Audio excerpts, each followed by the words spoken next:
Hi, I'm Eugene Farrell, Mental Health Consultancy Lead at AXA Health. And today I'm joined by John Burke, our Chief Medical Officer at AXA Health also. And today we're going to delve into some of the reasons why men are less likely to seek help and support for mental health. The impact and the reluctance to seek support is an important subject. So we're going to talk about stigma, and we'll talk about some of the ways we can communicate better with men on this same subject. First of all, John, can I ask you to introduce yourself? Yeah, hi, thanks very much. I'm John, I'm obviously the Chief Medical Officer at AXA Health, but I've also been a GP for many years, and I guess the other thing is I'm a man, so I'm here to talk about it. Well, we're two men talking about men's mental health, which is a good start. I thought we could start by talking about men and health and well-being, and I suppose some of your experience from clinic in how men are reluctant to seek help, even for health conditions, let alone mental health conditions. Is that something that you see a lot? Absolutely. I mean, I think they definitely consult differently, and the range of things they come in and the stage in which they come in is different anecdotally. I mean, as you say, even moving away from mental health, just the physical health, it's on general seems to be coming in later stages when there's much more of a concrete problem to solve and asking for a resolution to something. As with mental health, every clinic I have is touched by mental health, and there's lots of mental health problems discussed, but it's very rare for a man to come in to talk about mental health as a standalone issue. You could go through weeks without seeing somebody. So there's a kind of, I guess, maybe an overall theme that men don't look after their health as well, they don't seek help as well. And I don't know, is it your experience that men don't have as much knowledge about health, let alone mental health, compared to women perhaps? Possibly. I mean, it's always difficult to generalise, isn't it? I mean, everybody is unique, but I think there's definitely an issue with sometimes even the step before, with men not really realising that they are ill or need help, and so just carry on despite those of them around them spotting something might be slightly awry, but just sort of head down and carry on, which is definitely a feature that seems to be present. Stiff upper lip and all of that kind of stuff. Yeah, or even beyond that, it's just having a stiff upper lip without even knowing it. You're just ploughing on ahead. Let's think about maybe think about the origins for these things, because why is it that men are not able to talk so much about their mental health? I mean, some of the research shows some interesting things. If we go back right away to childhood, we don't start off this way. We become almost encultured in this way, and some of the research shows that parents talk differently to boys and girls. They use different kind of emotional language with girls than they use with boys. They tend to suppress any kind of emotional language with boys, and yet talk more about positivity. And also that's seen in teachers doing the same thing. I'm just wondering if you've seen that, or what's your view on that? Wow, I mean, it's an interesting thing, and it's a global thing as well, isn't it? It's interesting how this seems to span across many different cultures, and the origins. I don't think anybody's really clear about the origins, whether there's some genetic empowerment or some environmental thing and a cultural thing. It's obviously a mix of something going on, but yes, there are clear differences. And even when you, at quite an early age, just look at the way children are interacting with each other, let alone with adults, you just see those marked differences. Even when parents try to intervene to sort of try and change things, it's remarkable how children seem to conform to sort of stereotypes almost about it. It's a bit of nature and nurture, I suppose, put together. And I suppose for young boys as they grow, then you get these kind of social pressures. I remember when I was young, that's quite a long time ago now. I was going to make any comment whatsoever. Me too. Nobody talked about mental health when I was a young man, and that still continues, even now. And they're kind of, if you talked about feelings or emotions, then people would you'd have some stigma around that. You just wouldn't do it. It would be, you'd be laughed at, or I don't know. Did that happen to you as well? Well, I've had very much the same experience. Nobody, amongst boys, used to talk about it. And again, maybe even didn't realise when things were not going quite right, that talking was an option even. But I think to a certain extent that's true today. I mean, it's always difficult to make generalisations about generations. I think mental health is less stigmatised now than it ever was, and people do accept people having mental illness far better than they used to years ago. However, I still think there's a massive deficit there for talking about it, as in personally talking about it. It's one thing to accept, so-and-so's got depression, but would you then, it's another thing to think, am I comfortable to talk about those feelings myself to my friends, and would they be able to help me or be equipped to help me? I think it's still a long way to go.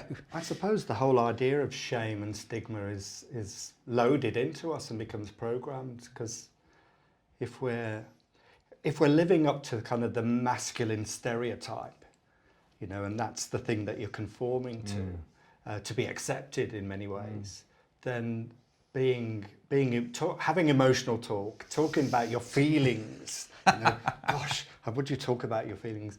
That it doesn't fit with that stereotype. You're meant to be, stoic and tough and all of those things. And if those examples that you're seeing on TV and in social media and all of those places, are all about the kind of masculine stereotypes, then we're not going to change men, are we? But unless we can change that view. It's tough, isn't it? And it's also the stereotypes of trying to be fun all the time, trying to have fun, being life is good and all that kind of. It doesn't leave much sort of room for sort of actually admitting that no, life isn't fun, or I'm struggling. It's a crowded space, isn't it? Yeah, and the idea that if you were in some way, like even stressed, let alone we talk about mental illness, which is something way beyond that, but that you might be seen as being weak in some way, or you may not advance in your workplace. But certainly that's something that I've seen in the past. I'm not sure it's the same now, but that people wouldn't admit to stress or anxiety or depression because they just wouldn't get on at work. Well, true. I mean, and it still remains a competitive place as ever, doesn't it? Work and even outside of work. It's just, it's a competitive world, and to sort of be seen as perhaps struggling is not really seen as an advantage, is it, in the workplace? But we're changing that, aren't we? I think stigma's reducing a bit. We're not there yet, though, are we? No. I mean, I think we're all talking about it more, which is a great start. And I'm not convinced, though, that has led to sort of wholesale changes of attitude towards, people that are struggling and how we can help them. But, we'll take anything, and so talking's a good start, I think.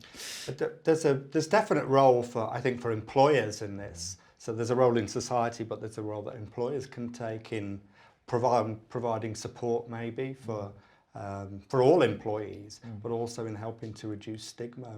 There have been a lot of programs that I've worked on with employers that try to tackle that. Yeah, I think you're right. I think one of the challenges is I don't think necessarily we've worked out the best way to reach out and help men. When you see services that are designed for people with stress and mental health and realise they're not being utilised by men so much, it begs the question, why? What is it?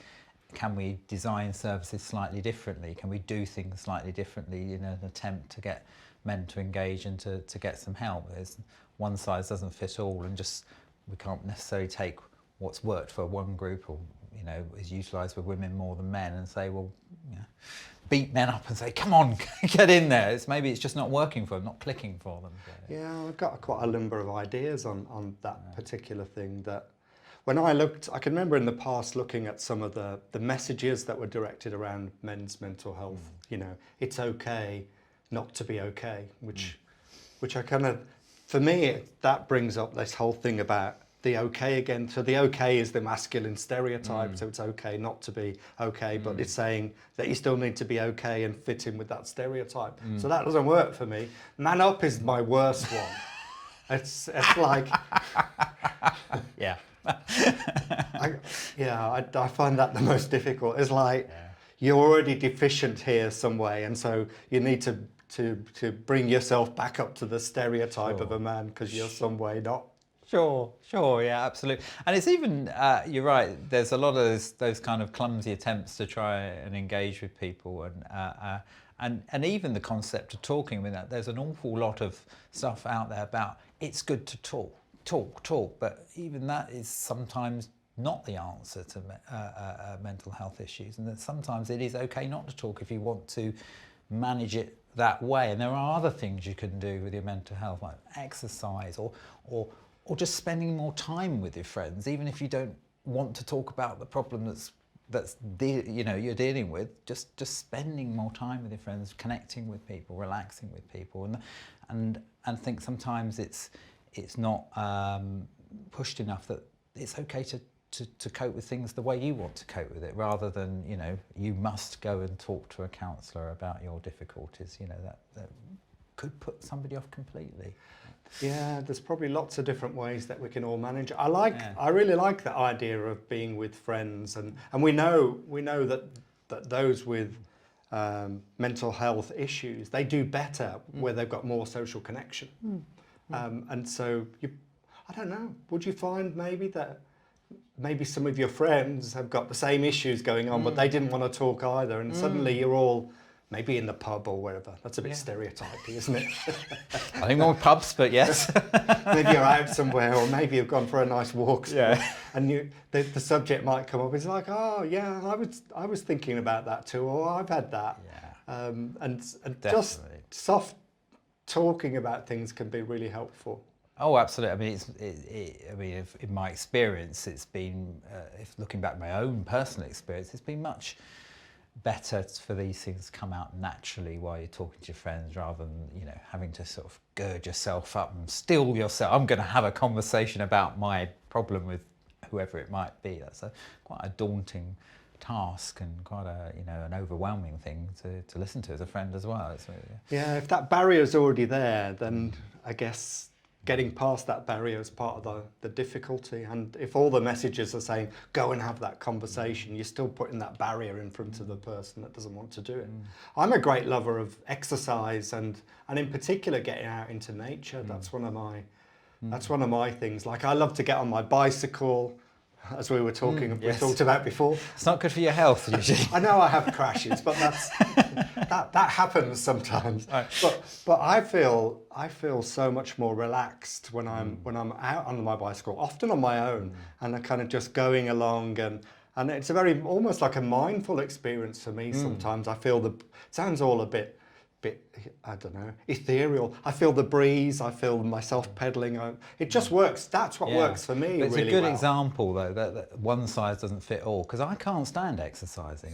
Really? No, and this is shocking as a doctor, but if I engage in exercise like running or cycling, I feel tired, my muscles ache, and I feel sometimes I eat more and I feel a bit grumpy. It just doesn't work for me. I like, how I relax is spending time with family and friends, and some gardening and things like that, and that chills me out. But see, it's very different. So again, it's about trying to not sort of say this is the answer to everything. You don't, when you're feeling down, the last thing you want is another guilt that I'm not exercising, or I'm not doing something that the leaflet tells me I must do to feel better. It's about trying to find your way through, isn't it? I guess we are all different. Yeah. Like for me, exercise boosts my mood and I feel better for it. I'm not sure I feel guilty not doing it, because I don't necessarily have that. But yeah, it works for me. Sure. That's something that works for me. And I see that as well with I've close friends and family, particularly team sports as well. If you can get in a team sport, sometimes that's transformative to somebody's mental health, because it's the combination of exercise and banter and connections and things. Because because it's also loneliness as well as another huge issue that's not really talked about or mentioned. Let's get on to that yeah. one for a minute. Yeah. We'll come back and talk about some more of the messages for men, because I do want to deal with that. But you know, we're in a world of hybrid or home working, and I've been what we used to call an independent location worker. It's now called a home work, Right. working from home. As long as you understand it, that's fine. Yeah. So I've been doing that a lot of years, and it suits me. I'm fine with that. And actually, in the past, you know, I travel a lot less now, but I used to probably go out 2 or 3 days a week. And so I had that nice combination of in and out, whereas it's a lot more working from home now. And I hear people saying, not just men, but you know, lots of people saying that they struggle a bit more with that kind of isolation and loneliness of being at home. And I don't know, are you much more office orientated than well, it's funny. I've gone from one extreme to another through the pandemic. I used to be completely, you know, in the building 5 days a week all the time, and then obviously, like everybody else, I was at home 5 days a week for many weeks, and now I'm sort of hybrid, a mixture of the two. And I think, on balance, I probably like being in the office more than working from home. I like the stimulation and the meeting the people, but I like the flexibility of being able to work from home if I can, you know, if I need to. But again, that's very, you know, dependent on one person to the next. I mean, I know one of my family members loved working, you know, during lockdown at home, found it much more easy to concentrate and get on doing what they're doing, you know, really enjoyed it. And the, you know, the being at home and being able to sort of do things at home as well. So yeah. Yeah, well, I suppose I'm the opposite. I found the office quite annoying. people talk and get in the way. I hope your colleagues are not listening to this. But this loneliness piece though, like, I suppose employers have to make more of an effort to connect with people when they're more remote. Managers have to make a more effort to connect. I don't know do you think there's any differences between men working at home and maybe women working at home? Do men find it harder to do?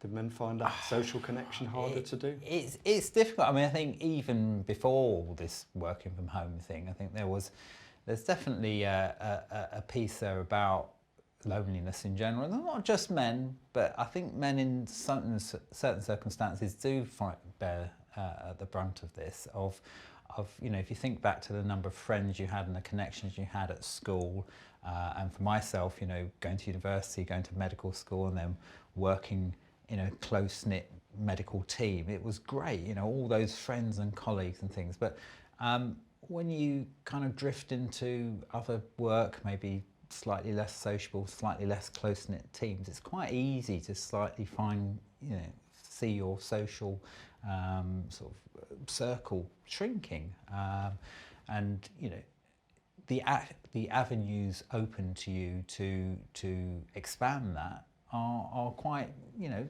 it's difficult. If you play a sport, for instance, that you can get in, that's another way of doing it. If you don't like, you know, going down a pub cold where you don't know anybody, that's not exactly inviting a thing. You know, sometimes children obviously are a great glue. So when you have children go to school, that can be a lovely opportunity to expand who you are. But again, if you're in some kind of gender traditional role of working and not looking after the children, you're sort of absent from that. And even thinking about some of my friends that haven't done that, been, you know, the principal childcare for their children, trying to break into those circles that are predominantly women-based at the moment, very hard to do sometimes, and so it can be a lonely existence. Yeah, and when I'm talking sometimes with organisations and line managers particularly, I try to encourage them to do these kind of wellbeing check-ins, but ahead of the business bit. And I suppose I'm quite well known as like to have a chat before talking about the thing that we came to talk about, as a way of kind of connecting really, and it doesn't have to be all about the business all of the time, I guess, is helpful, and that's a good way to get through to men really, is to get them talking. Yes, yeah, definitely. I think as you say, just spending some time there, to check in. Having a mate is pretty helpful, isn't it? It's priceless. And the the building industry developed this program called Mates in Mind, which is Right. kind of clever stuff. And Yeah. they talk a lot about the mate connection. And if you can't talk to a friend, then talk to an app.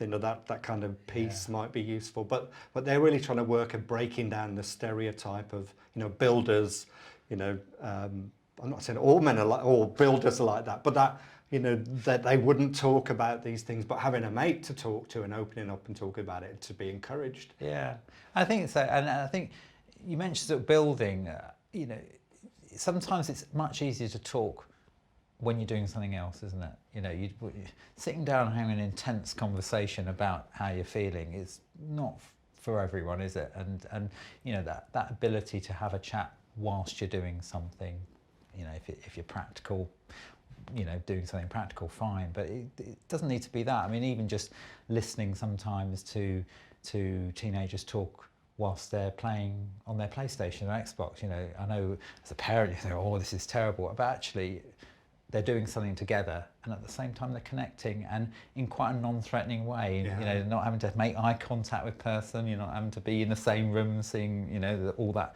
thing. It's just a very gentle way of connecting. It's almost like the stereotype of, you know, parents driving their kids to school and having that chat next to each other in the drive, but without the eye contact, and you know, plenty of other things to Instead of knee to knee, Yeah, almost like yeah. we're doing it today. Yeah. No offense. Perhaps we should turn a different way and talk to each other as if we're in a car. Yeah, exactly. You don't want me to build. I'm terrible at building.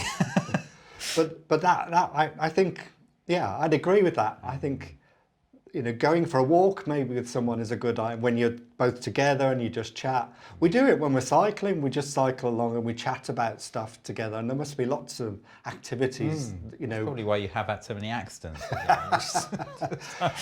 like rambling clubs is another Yeah. thing, you know, where, you know, just out walking and talking. I think there's that combination of nature. There are lots of different ways that you can try and connect. I want to come back to the thing about men and messages, though.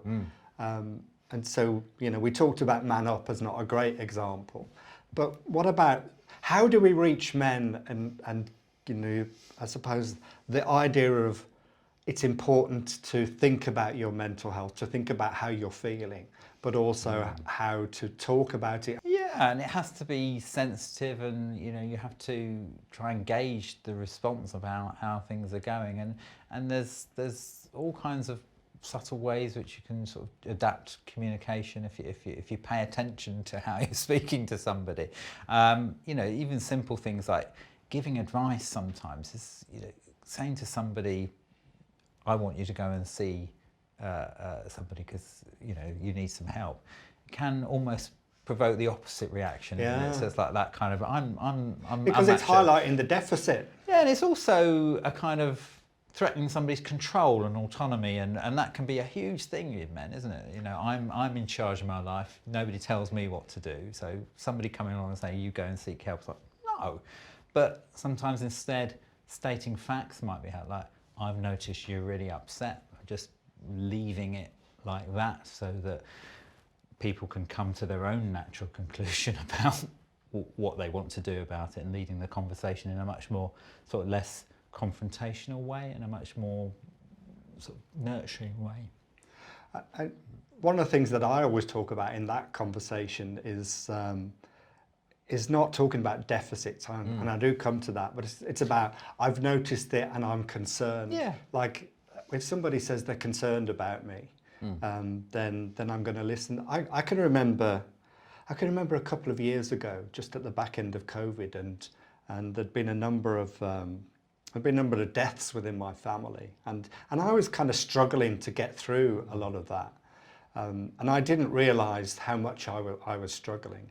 And actually, it was my line manager who kind of came to me and said, "You know what? You can't help other people, you know, if you're like this, and I'm worried about you.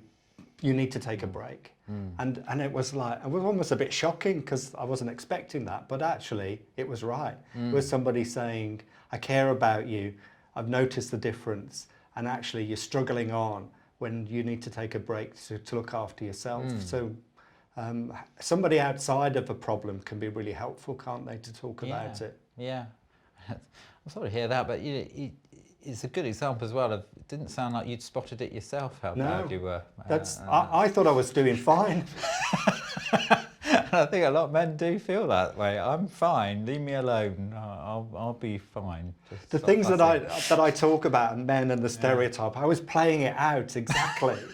and you know, I'll get through this. I'll tough it out. I know all of the materials. I know all the formulas to get through this. And yet, that, you know, any of us can be affected at any time by things. And sometimes it just needs somebody to say, do you know what? You're not quite the same as you normally are. Are you all right? Yeah. It's that's priceless. And on another subject, just talking about communication, I really like, there's an organisation called Calm. Right. And they use a very kind of direct to men messaging. It's sort of like, I don't want to swear, but I'll paraphrase how they put it. Like, if you're feeling like poo, you might want to talk to someone. And it's a very different approach than saying, you know, 1 in X number of men have mental health problems. That doesn't really help me to I can understand find myself falling asleep with that second message straight away. It just, Let's talk a bit about multi-generational, because we touched on it ever so slightly.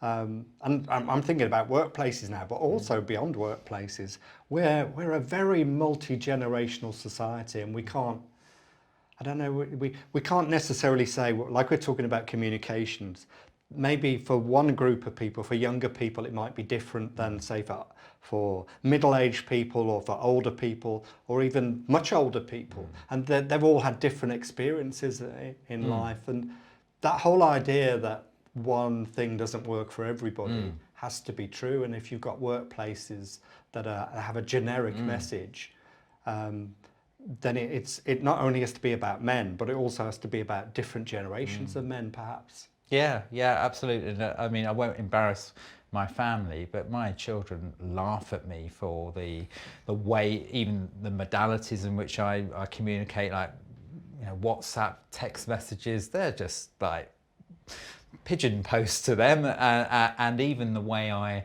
approach how I talk to my friends and how I might communicate is just an alien language. There are huge differences there, and you can't just assume, just because you think you understand how your friends communicate and your colleagues, that you could understand the needs of somebody else that could be wildly different. I guess in the same way, we can't assume the stereotype that all young people are going to be totally digital, because they're not like that, are they? They talk as well, and they talk openly. But also the research into younger people shows that they still have stigma, and that they still feel worried about talking about mental health because of shame and stigma. And even though they might use devices like apps, etc., and stick by them, the research shows that, but they still have the same things, you know, the same stigma. So we've not cracked it yet, I don't think. And we tend to think that younger people are going to be much more open and able to talk, and actually it isn't the case. We still have to think about how we communicate with them and break this stigma and change the way, you know, young men talk about mental health. I mean, unfortunately, the data shows that, you know, mental health hasn't been cracked for the young generation. There's certainly a huge need for help and a huge burden of mental illness in the younger age group. And you know, could talk a lot about whether it's the environment they're living in or how they manage, you know, how we're helping them. It's a need there, isn't it? So what are we going to do to help men? What's our recommendations? Where we're going to go? We've talked a lot. Yeah, can we go to the pub? That might sound like a good idea. There may be some other approaches we could have. What do we think? What could we do to help? What would we recommend to help men talk more? Men in all generations talk more about mental health. I think we need to cast our net wide. Have a look at what is out there and start from there. You know, what are all the wonderful little things that we haven't really touched upon? Some of the initiatives are out there that to just try and increase the availability of help and just moving barriers, so making it much less of a issue, much less of a big thing to seek help. But also, moving back that one step and sort of trying to make our workplaces and our general environment much more healthy to live in, so we don't get in the states where we need help in the first place. So, things about tackling loneliness, tackling, cost of living crisis that's going on, and the stresses that everybody are having. Sounds a vague idea, but it's a big problem. But I don't see an awful lot of kind of men-only groups. We've seen some of the kind of in the sheds groups, which I think are brilliant.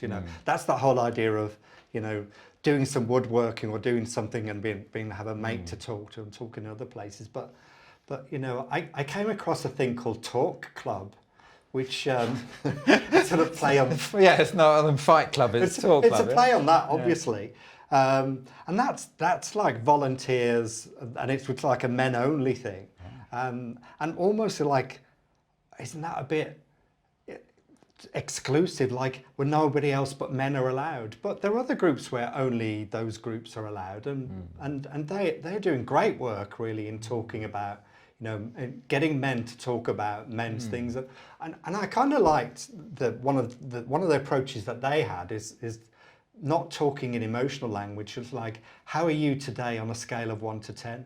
And so it's sort of, it used a different way of talking about how I'm feeling. Like, I'm a 7 today, or I'm a 3 today. Oh, you're a 3. Why are you a 3? What's going on? And it kind of starts that conversation. And I've seen somebody who's developed an app which does this kind of check-in, which is on a 1 to 10 scale, which I thought was absolutely brilliant idea to take away the difficulty of the emotional language. Yeah. But it was not just for men, obviously. But I'm using the example of Talk Club and how it reduced it to a number, which enabled the conversation to happen. So I think men have been a bit forgotten. It's a difficult thing in the sense of what it means to be a man has gone through an enormous amount of change, isn't it, over the last sort of 100 years even, and it's much less clearer sometimes what is a stereotypical man, other than the banter and that kind of stuff. But it used to be very well defined, and those structures of sort of heavy manual work or big teamwork, gave almost a natural structure for that, which has sort of evaporated for a lot of people, hasn't it, to sort of time-pressured workplaces where that kind of level of engagement and camaraderie have gone, and so you're trying to sort of construct almost artificial groups to sort of bring that back. And well, I guess if you came from a place where your identity, your feelings of self came from that kind of stereotype in the past, and the world changed around you, like how and where do you find yourself in these different places then, and how do you fit into them, because you're not sure how to talk and behave in these areas, and also even just the home, like how are you meant to be in the home or not in the home. It has changed a lot. In my lifetime it's particularly changed, from when I was a kid to what men were and did then, to the different ways that men operate now. And it's more complicated in many ways. It is more complicated. More difficult to navigate. Yeah. And it's interesting as well, we talk about more men's clubs and things like that. I draw parallels a little bit from some of the work being done with women and the menopause, and how important actually sometimes treating the important people in your life can have a transformative effect on your well-being. So, as a man, sometimes, if it's your children struggling or your wife or your parents struggling, actually seeing that as a global thing and helping the whole family or whatever unit you're in to improve can just help your own mental health. So sometimes we go into silos sometimes, but actually maybe we need a bit more holistic view on it, and a little bit more sort of, we need the option to be holistic about it. Sometimes it definitely is. I'm assuming a shed might be a solution for some, but sometimes it's not. Yeah, it's not. It's not going to be all about sheds. I'm just intrigued. I like a shed. Well, me too. But that might make me a bit old-fashioned compared to I'm not sure I can do anything productive in a shed. I'm not that good in DIY. How you were saying, about menopause, and then other people being much more aware and being able to help in that. Is there some sort of part or place for partners to be much more aware about how men are, how men feel, that they could help men in their lives to talk about those other things, and to be, rather than live up to that stereotype or don't talk to them because they don't want to talk, but to understand it more and understand where men are coming from. Yeah, and absolutely, and supporting, people around you is absolutely, I think, key. I mean, there's a lot of men out there with, the obvious close partner there that could be an enormous amount of support, but sometimes we don't really reach out to those partners and sort of help them to help their loved one that's struggling so much, because it can be overwhelming. And maybe they don't reach out to us because they think we have to be strong, or they try and we put up that masculine front that we might have. We get caught in the masculinity trap, don't we? And I can see that sometimes when in the general practice, in the surgery, it's almost like they finally drag their husband up to sort him out. So just go out the door because they've literally really. I could just see it. I'm fed up of his behaviour. He's moody all the time. I've tried all the tricks in my book with this bloke, and I've gone nowhere with him. You sort him out, and off you go. Yeah. Well, is that easy in the clinic? No, absolutely not. I wonder if would they be more resistant to that, or do some men accept that and think, oh, okay, yeah, that's a sensible intervention? A bit like I was saying when somebody said to me, I think you're struggling a bit here, you might need to take a break. Do you think that some men... Yeah, I mean, without generalising, I think when it's got to that, most of the time the message lands home. It's like, oh my goodness, I'm in a GP surgery and my wife's or husband's dragged me here. It's time to sort myself out. I suppose in other areas, like teachers can be more informed and can help a lot as well. In workplaces, you can train line managers to recognise the differences in men, or young men and older men, and not the kind of, because our messaging tends to be all mental health looks like this, so these are the signs, these are the symptoms, and it's giving people the space to deal with it. I mean, I think I can only imagine what a teacher's workload would be. They probably have their prevent training, their sexual harassment training, their mental health training. Oh, you've got teach a child as well. It's just a stretch of sort of throwing things. And again, in workplaces too, you have this training, that training, whatever. There's no space. There's no kind of time to breathe to actually deliver some of this stuff. Sometimes it takes time and it takes patience. In the same way that looking after kids at school is looking after the young person, in workplaces it's looking after the person at work, isn't it? And not just being all about the work. The people are really important. I think we try a lot in AXA to try and do that. Definitely. I do feel that, and I think that's a very lucky place to work there. But people mean everything in a workplace. Yeah, and if we can train line managers to recognise, of course we're doing lots of things like that, and we've put a lot of effort into making that happen. But it's also recognising the space, as you talk about, that line management is not just about the work bit, but actually the person bit.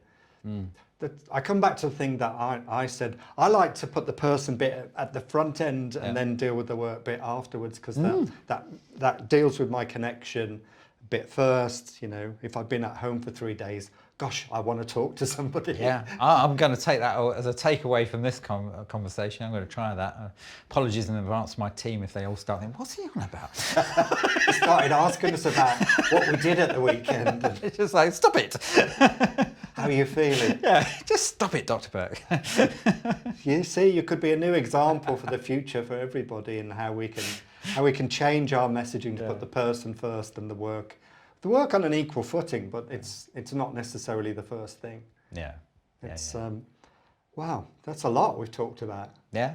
And we didn't think we'd fill this space talking just about men. No. I hope we've talked something of use rather than just a lot of nonsense and man talk. Man talk is useful, but I think we've gone maybe as far as we might want to go with it. Yeah.